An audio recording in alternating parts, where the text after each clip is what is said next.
连续2个星期，我们天天追踪太子集团柬埔寨那个惩治，现在还逍遥法外。但是，观众朋友，在缅甸还有一个更是让人闻之色变的 KK 园区，这个主嫌佘志江。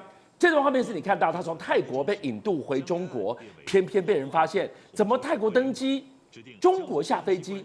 佘志江被调包了吗？更恐怖的阴谋是说，下飞机那个人其实只是摆拍的替身，真正的佘志江难道已经被注射，已经昏迷，已经不在人世了吗？现在佘志江被从泰国引渡回到中国南京受审，那到底下飞机踏上中国这片土地的，是不是原来的那个佘志江？网络上很多人揣测纷纷，我们也不知道到底是不是中间被人家调包了还是怎么样，但是。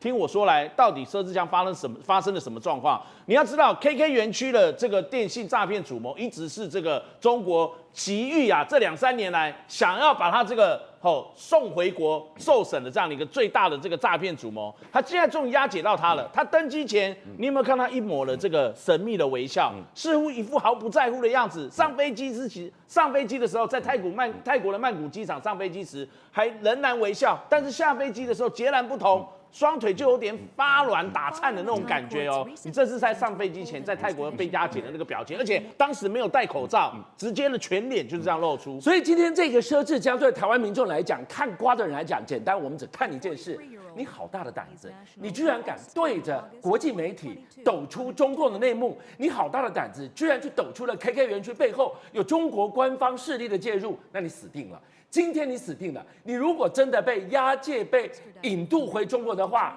你能活着进去，你不一定能够活着出来了。没错，因为只有国中毕业的学历的佘志江，为什么在当初离开的这个中国，到了东南亚之后，发迹到了这个现在，然后到最后被押解、狼狈这个回到中国要受审，他能够有这样的一个实力跟影响力，能够呼风唤雨，而且 A 了那么多钱，然后这个骗了那么多钱，这是他上飞机之前泰国这个警方押送他，还意气风发的样子。可是你想想看，从泰国飞回这个中国南京不过就是几个小时的这个飞行的时程，结果没想到回到了这个中国之后呢，他就感觉上你看有点消瘦，这边还有点脸福态的，这边虽然戴着口罩，感觉变瘦也变老了。连眼神都开始变了。之前你看还有点双眼炯炯有神，有一点狠劲，果然是诈骗集团主谋。那回到了中国，感觉两眼无神，连眼神都不见，狠劲也不见了。然后中国是说引渡他回到了这个中国大陆，下了南京的机场的这个飞机了之后呢，这个是一个重大战果。观众朋友，你来看这一段画面，这是同一个人吗？对，左边是在泰国被押解进黑牢的画面，右边呢是他下了飞机踏上中国土地的画面。这跟港籍的狼，左边这个很 ganky， 他还有一点碰回，右边好像小红小1号是，而且照理讲，这个既然是重大战果，你应该是不用戴口罩，你就是不要说游街示众，难道让家就觉得人权的问题？但中国往往就是这样的你如果要惩罚这种穷凶恶极、重大的口罩撕掉，口罩拿下来之后，还顾什么面子？重点是这一趟飞行从曼谷回到中国。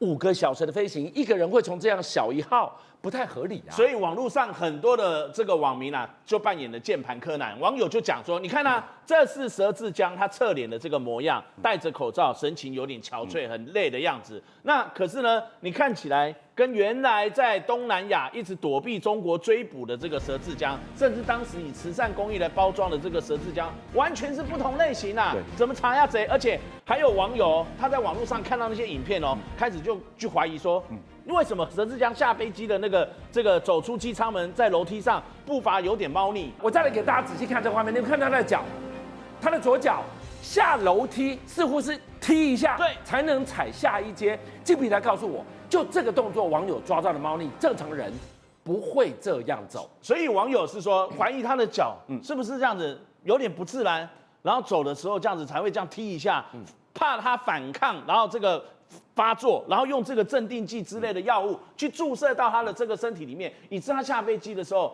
他整个发作了，然后或者是他受到了什么这样影响，所以你看他下飞机走那个楼梯，网友才会说怎么会动作不自然？一般我们下飞机楼梯这样就是慢慢走脚膝盖会屈膝，但是他不是，他感觉好像是抽搐。这个踢了一下，而且让大家觉得说好像双腿你是好像在打颤一样，是不是有药物在你身体里面开始作用的关系？所以才会说佘志江到底如果不是同一个人的话，那他到底发生了什么事情？在中共眼中，这个佘志江到底是怎么样的存在？观众朋友，他自己在泰国监狱受访，他说我绝对不会了结我自己的生命，发出了不自杀声明。他知道他很危险，但是中共也很怕他开口。为什么？他是不是嘴里掌握了多少中共介入 KK 园区的证据？这一次他回到了中国，如果真的是他吗？还有更恐怖的推论说，其实他搞不好被注射，早就昏迷，早就不在人世了。是的，佘志江，我刚刚虽然说他学历不高，可是却掌握了甚至很多的这个惊天的内幕哦。你看到这样的一个亚太新城，里面是不是有鬼啊？这个诡异的这个内幕，恐怕连赵薇跟她的前夫黄有龙。过去都整个可能都蒙在鼓里，都被他骗得团团转。为什么？据说网络上有人在传说，佘志江跟这个赵薇的前夫黄有龙的关系，他是黄有龙的表弟。那后来黄有龙有一次因为这个商场上的投资失利，在佘志江的游说之下，他邀请之后呢，他去看了他的亚太新城，然后后来这个佘志江就游说黄有龙说去投资他就开始在投资他在缅甸的这个项目，就亚太新城的这个部分。那后来越投资。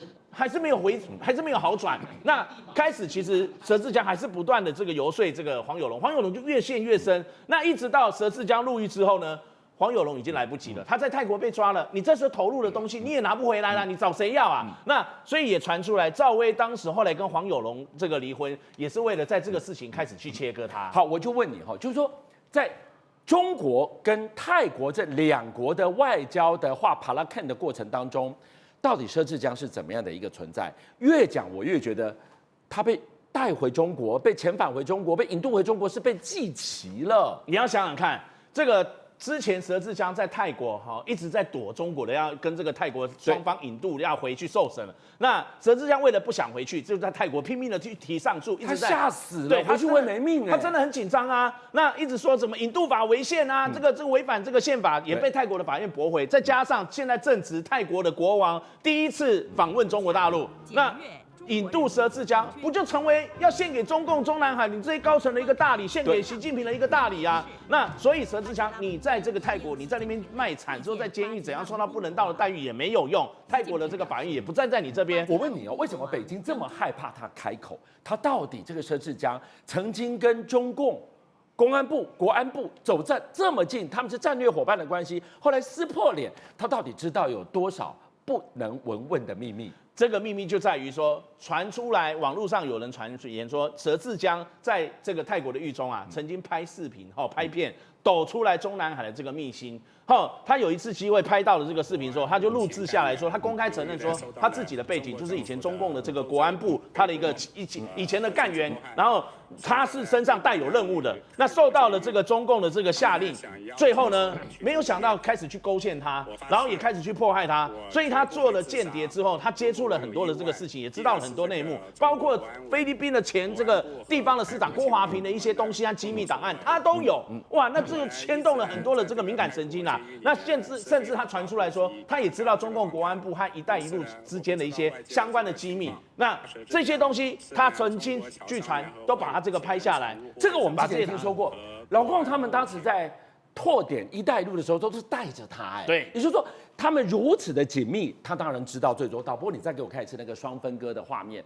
今天全世界都在问，如果他是北京这么一定要把他抓到手到擒来的佘志江，居然在这个时间点传出被调包的消息，哇，那简直就是刀锋上的一场国与国的博弈。因为这是泰王第一次访华，你就要引渡北京最要抓的佘志江。如果这说调包的话，那个是国际1:1的纠纷呢。没错，所以今年1月的时候，佘志江又说他在泰国的这个监狱受到了这个不人道的虐待，结果没想到，不管是怎么样说自己多惨，一样。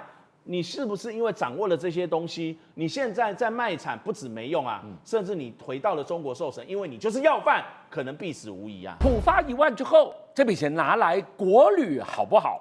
政府说要打造国旅国家队，你来看看，这个是在龟吼北海岸的龟吼渔港，4颗黄金果多少钱？准备几千块呢？就在同一个时间，政府开出药方，最高2000块的国旅补助来了，鼓励你没事尽量平日去国旅。问题是谁敢请假？重点是国旅平日有比较便宜吗？嘛不呢？难怪网友说，现在是有钱的留下来国旅，没钱的出国去了，笑着笑着就哭了。好，今天还有报信的观众朋友，讲到旅游，讲到观光，你如何才有吸引力？就是让大家都很想去，想到什么程度？想到如果我没去过这个地方玩，我会遗憾终身。但是你要注意，如果你有吸引力，来了以后却是致命的，以后让大家非常讨厌的话，那去过后终身遗憾，那就惨了。这个是在万里的龟吼渔港。好，我不知道你有没有去过。我去过很多次，这个地方的渔产很好吃。可是渔产好吃，渔产有没有卖贵呢？等一下跟你讲，渔产好吃有没有旁边的欧米亚给卖贵呢？这个东西叫黄金果，有很多国外观光客根本不知道。从美国回来的侨胞，狂龙马狂贵，当场买下去，北卖细粒高霸88块，4颗黄金果988。等一下。假币不砸币给，它本来就这么贵吗？好，来，观众朋友，如果你根本没有吃过，你看它这样切开以后，里面是白白那个肉，对不对？我跟你讲，我家常常吃，好不好？如果你去菜市场，我现在就告诉你，大概1颗在80到120之间。我再讲一次，80块到120之间就买得到了。结果它4颗卖988，等于1颗大概250。那不是太贵了吗？好，网络上有人没看过以后去爬，你以为他买完他不会去查吗？手机拿起来当然就查了。哦，老板多少钱？4颗988，开口都问了嘛，对不对？钱也就掏出来1000块出去了。可是手机一查，嘿，网络上9颗才750，那我不是当冤大头了吗？所以这会给观光客留下很不好的印象。阿北条。你要知道，他买水果之前也要吃渔产啊，一定来这个地方海鲜呢。我今天龟吼就讲2题啊，因为我以前常常去，真的不要给观光客留下这个印象啊。你在吃海产的时候，现在被检举，你怎么有 A、B 菜单啊？价格不一样啊，就有人去实测，好不好？记者跑去实测，实测怎么样？发现当用开口讲英文的时候，他会想一下，这个是不是香港来的，他哪里来的？马上给你英文菜单，结果英文菜单的活虾380，鹅啊收600块，结果呢？用中文讲说，老板有没有菜单呐？哎，涛哥，我有菜单看者，美女看者，哎，一样的东西，活虾350，鹅啊说变400，哎，这样不行哎，你仅这样赶国际观光客共攀啊，你就只能赚1次而已。所以我就跟大家讲，这个叫做没来过哈，遗憾终身。来过以后终身遗憾，还没完。这个东西我们台湾的观众朋友看了谁不知道？一枚小泡芙，国民美食。那我也其实忘记多少钱了，因为小时候吃，现在也不会常去买。但是你要知道，你到 7-Eleven 去买，你到哪里去买？这个东西骗不了人。观众朋友，今天为什么这个躺着写来讲这一题？你到底是要骗谁？他跑去这个西门町的伴手礼店，因为这边有这个南来北往的很多啊，他可能连凤梨酥也有啊，太阳饼也有，一次把你买齐嘛。那你挂在这边的小泡芙，我跟你讲，很多韩国观光客喜欢买这个。来了以后，你看一拿起来有没有多少钱？220块，当然就付钱了。我哪知道我是观光客嘛？可是当他到其他的，到全联，他到这个家乐福，他到 7-Eleven 一看以后，根本不是这个价钱啊，应该是92块啊！你怎么直接 double 再卖？所以以上3个跟大家讲，不管水果或者是吃海鲜，或者是买这一些饼干类的欧米亚给。你的价格不要乱标，因为那些观光客他买过以后，他会去查价钱，他发现我们居然在坑杀观光客，来过以后终身遗憾，以后就不会再来了，这叫杀鸡取卵。这个都是重点，观众朋友，这就是为什么现在的国旅撸来撸不来，撸来撸小红，上面两管你用共攀啦。所以现在普发1万，政府说来，大家提来救国旅，大家来拼观光，我们也愿意。可是先解决这个问题啊！其实我常常跟俊江哥在讨论这个话题，到底怎么办？那其实我个人看法很简单，就是美食、美景跟美好回忆。刚刚讲这个回忆好吗？不好，东西好不好吃再说。可是你这个要坑杀不好。第二个就是什么？价格确实会很有问题。刚刚俊江哥在讲，现在发1万了，已经有人领到了，对不对？对。那你说拿了1万以后，赖总统也讲说，只要大家有钱有闲就要去玩，对不对？对，没错，有钱有闲才有办法去玩嘛。我再讲一次，有钱有闲。赶快出国去玩，他为什么要留在国内？国旅没有比较好啊，而且国旅好像真的比较贵。你要知道哦，现在目前观光署他在讲说，我们都用补助的，这个我也必须说啦，国旅已经是奄奄一息、命悬一线的，你再补助它，可能都倒光了。所以要不要补助？看来也没有办法不补，已经连续每年都在补，明年还要补20亿。但你要知道哦，现在不是说平日1到5的时候，我帮你补助最高住宿2000，会不会有人因为这样去国旅？我相信会的。可是你就靠补助，那他去玩了以后，我刚刚讲的美食美景跟美好回忆呢？没有啊，美食美景美好回忆没有，只有什么2000补助、3000补助、1000补助、500补助，光是靠补助能够解决我们国旅的问题吗？平日你多少工有钱又要有闲，平日我哪有闲？平日要上班，谁敢请假呀？现在的问题在这里，我刚刚讲的这一题，我更进一步。既然政府都补助了，俊阳哥，你知道发生什么事吗？所以价格也就变高了。既然你都新青安了，所以房价都1000万起掉了。这个跟租屋补助一样的意思。你既然都补助了，所以我就就上来了。来，网络上大家去算有没有？他说你以为平日多便宜？没有，大家讲说平日这家补助，他们定义就不用花钱。可是平日居然俊强哥比你想象中的还要更贵。你要看到哦，上个礼拜跑去玩哦，是平日的哦。俊强哥这个朋友说，我们就去玩，以后发现一个人去玩。你基本上你要不要吃饭？可是不管是平日还是假日，一个人午餐加晚餐至少要800，因为一餐就大概是300-400，晚餐可能还要400-500，所以要800。这个是合理的。好，这叫800。那你要不要去玩游乐园？门票多少？也是700起跳。我告诉你，还有超过破1000的也很多。平日哎，对，平日啊，好不好？来，这个是700，他用700来算，要不要停车？要停车。要不要？他这个喝咖啡，你看这个网友他没有给你乱讲，他还特别去挑这个知名的咖啡连锁店买1送1的，是单价收下来100块，好，还要放一个置物空间100块，所以简单讲了，我这个把它框起来，连平日去玩，你一个人可能都要随便就喷2000，那你要怎么样？你的国内旅游的价格并不便宜，住也不便宜，开销吃食都不便宜，还有一个，那我去套装可不可以？套装行程那个桃园的观旅局推出的这个，我觉得中间的价差就是住。你要看哦，桃园的海岸小旅行，现在跟大家讲，一日游一个人1888，来，我这边打一个勾，我觉得 OK 啦。你可能有办法到你去那边看啊，对不对？这个符合你说的哈，这个一天对，一天大概就是1-2000块。对，可是一天没有住1888啊，看到没有？那我要住一下2天1日深度旅游可不可以？可以，但是请你多4000的没有，变成15888，有没有看到？哪有这么贵？直接多了14000，直接多一个晚上就多了14000呢。那为什么？很简单，其实就是增加就是住宿的钱了。所以当住宿这么贵的情况之下的时候，你现在所看到的，我们平均哦，从这个108年2019年到现在2024年。住宿的平均房价从2400到2900，多500。怎么会多500？我看你讲那么贵，对，这叫平均。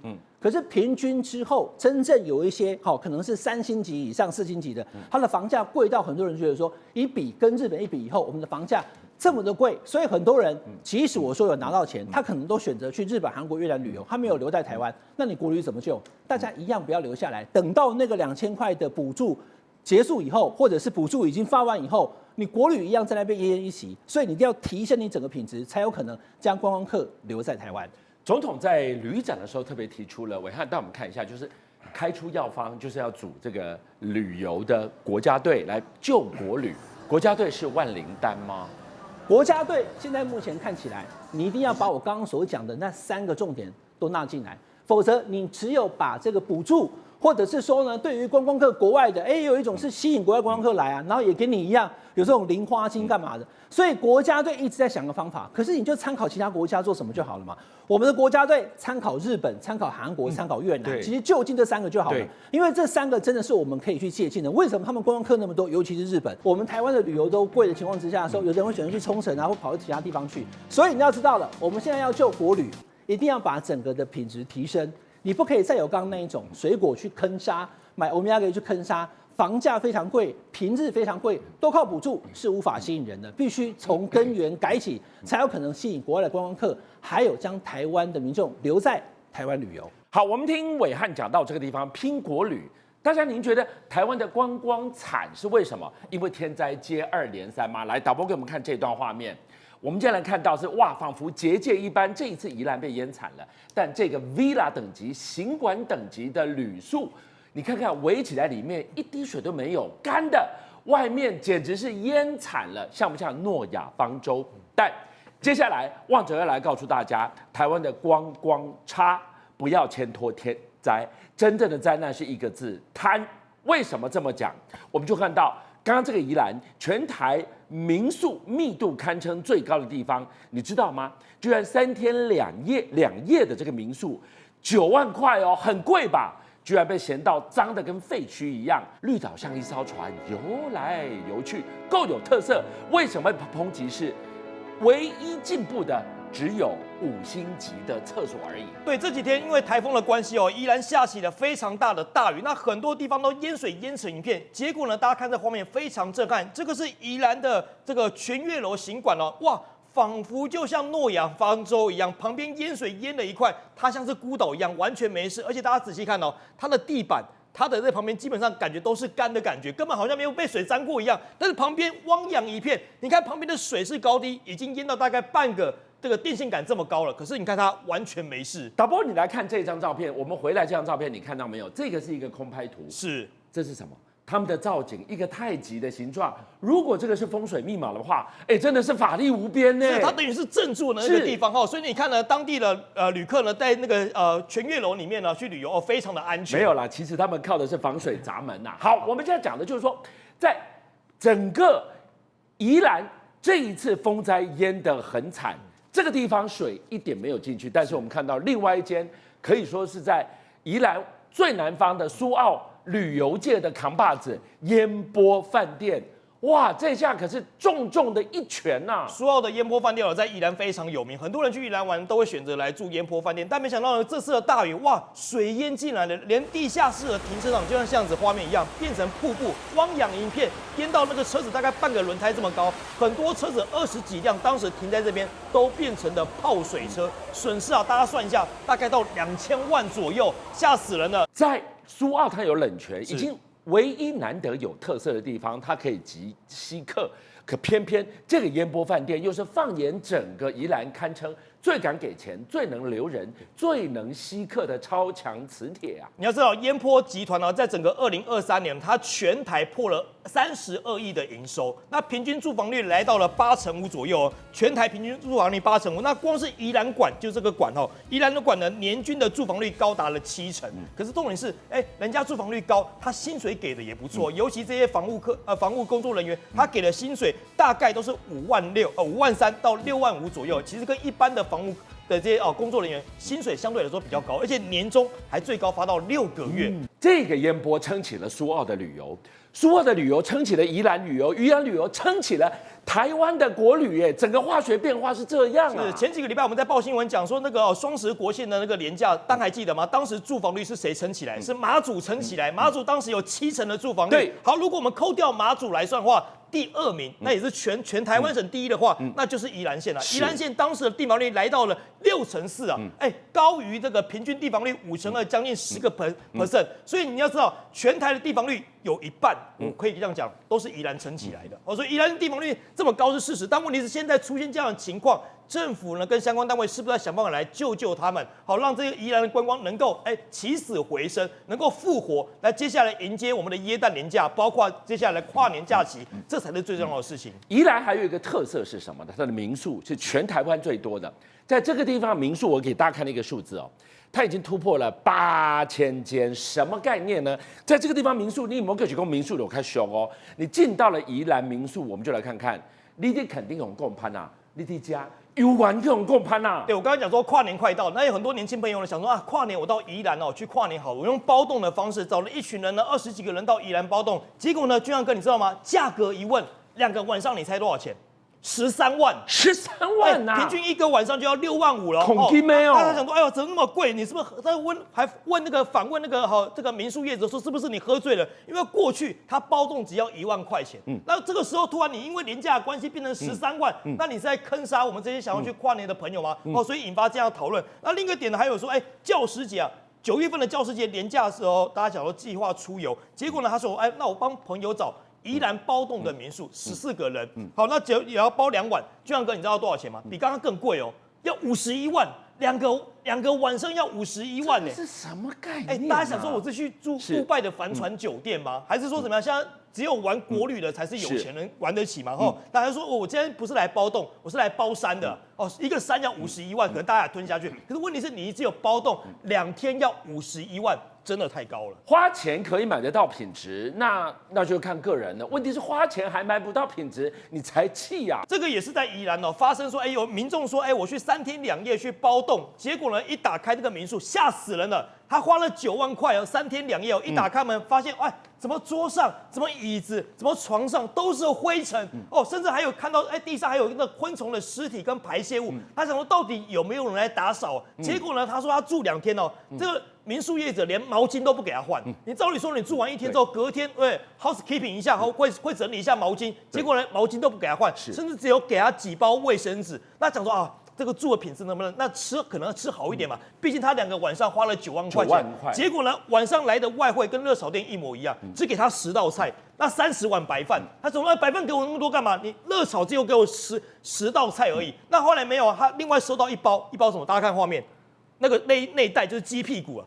业者给他一大袋的鸡屁股，要他自己去烤了，哇，他快崩溃，他说那我干脆去全联买，还比较划算哦。所以你说你今天花大钱，如果住的品质是这么差的话，当然会引发民怨嘛。那我问你哦，在本岛住的一肚子火，那很多人说其实离岛比较有特色，要不然你刚刚看到连江县的住房率拉高了全台的平均，那离岛会不会稍微好一点？对，有些人想说，那我往离岛去旅游，感觉有那种伪出国的概念。那大家喜欢去哪里？除了喜欢去连江啊、金门等等，或澎湖等等，也有些人喜欢去绿岛。但你知道吗？今年的绿岛观光人数啊，只有21万人。大家知道去年有多少人吗？去年有38万人。那今年等于是夭折了快一半呢。为什么对，为什么会发生这样的情况呢？其其实很多人都有一个想法，说，我去绿岛，我可能这几年去了一次之后呢，我可能过了好几年再去一次。为什么？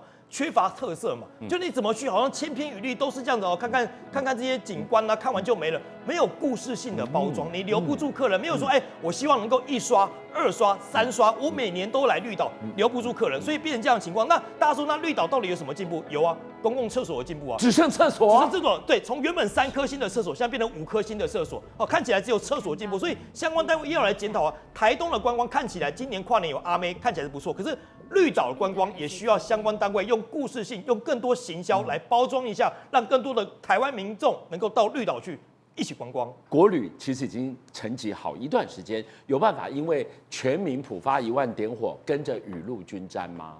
俊相哥，其实普发1万当然有帮助哦，但是呢，我必须说，现在的政府感觉除了发钱什么都不会，除了补贴什么都不会。昨天我看到一个最离谱的是什么呢？俊相哥，你知道现在比如说这个礼拜有 Super Junior 来台湾开演唱会哦，之前月初有 GD 哦，之前还有 Blackpink 有没有？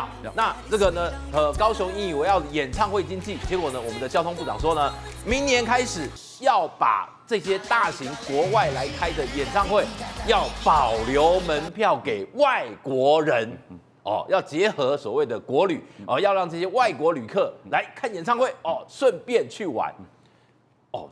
这句话一出来，很多粉丝爆炸了。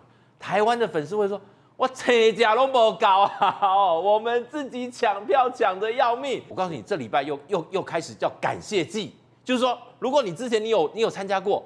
加码，你现在回来哦，到明年1月，你还可以抽机票，还可以抽什么饭店住宿券，就还是砸钱这一招，又是外国人，对不对？又是外国人。像这次我们看到说，这样宜兰的这个民宿它这个不是这个围城围得很漂亮，对不对？马上黑料就来了现在说它有违建，YU，我本来在想说，哇，这个防水闸门很厉害的它的黑历史马上被挖出来，有违建，还有什么农地没有农用过去曾经被宜兰县政府裁罚。不过我讲真的啦，其实对很多的观光客在意的是什么？安全最重要。所以无论是观光品质、旅游的旅客的感受，才是我们发展国旅最重要的原因。